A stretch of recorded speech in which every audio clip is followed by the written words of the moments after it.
আর এই মুহূর্তের অন্যতম বড় খবর, সুপ্রিম কোর্টে আদালত অবমাননার মামলায় কড়া সুপ্রিম কোর্ট। মুখ্যমন্ত্রীর বিরুদ্ধে ছিল এই আদালত অবমাননা মামলা। তাতে কি বললেন বিচারপতিরা, কথা বলবো প্রতিনিধি মৈত্রেয়ীর সঙ্গে।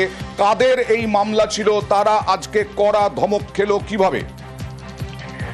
দেখো, আজকে এই মামলা ছিল প্রধান বিচারপতি বি.আর. গাভাইয়ের বেঞ্চে। এই মামলাটি দায়ের করেছিল যে স্বেচ্ছাসেবী সংস্থা, যার নাম আত্মদ্বীপ।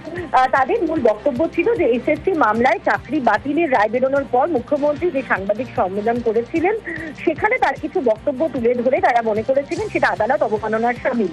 সেই অনুযায়ী তারা মামলা করেন এবং আজকে যখন শুনানি শুরু হচ্ছে, সেই সময় তাদের আইনজীবী সিনিয়র অ্যাডভোকেট মানিন্দর সিং তিনি বলেন যে আদালতের কাছে আরো কিছুটা সময় চেয়ে নেন। তারা বলেন যে অ্যাটর্নি জেনারেলের কাছে এই মামলার জন্য তারা কিছুটা অনুমতি চেয়েছেন, ফলে শুনানির জন্য কিছুটা সময় দেওয়া হোক। এরপরে কিন্তু প্রধান বিচারপতি বি.আর. গাভাই তিনি কড়া পর্যবেক্ষণ দেন এই স্বেচ্ছাসেবী সংস্থার বিরুদ্ধে। তিনি বলেন যে আমাদের এখনই এই মামলা খারিজ করে দেওয়া উচিত নয় কি? তিনি তার আগে প্রশ্ন করেছিলেন যে অ্যাডভোকেট জেনারেল যে তাদেরকে অনুমতি দেবেন, অ্যাটর্নি জেনারেল যে তাদেরকে অনুমতি দেবেন, তার কোনো গ্যারেন্টি আছে কিনা।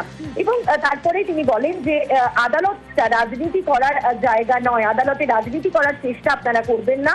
রাজনীতির লড়াইয়ের জন্য অন্য জায়গায় লড়ুন, অর্থাৎ রাজনীতির লড়াই অন্য জায়গায় লড়াইয়ের কথা বলেন এবং কড়া বার্তা দেন প্রধান বিচারপতি বি.আর. গাভাই এই স্বেচ্ছাসেবী সংস্থার আইনজীবী মানিন্দর সিংকে।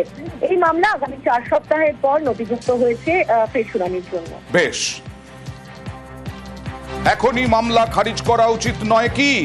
রাজনীতি করার জায়গা এই কোর্ট নয়, প্রধান বিচারপতির কড়া মন্তব্য।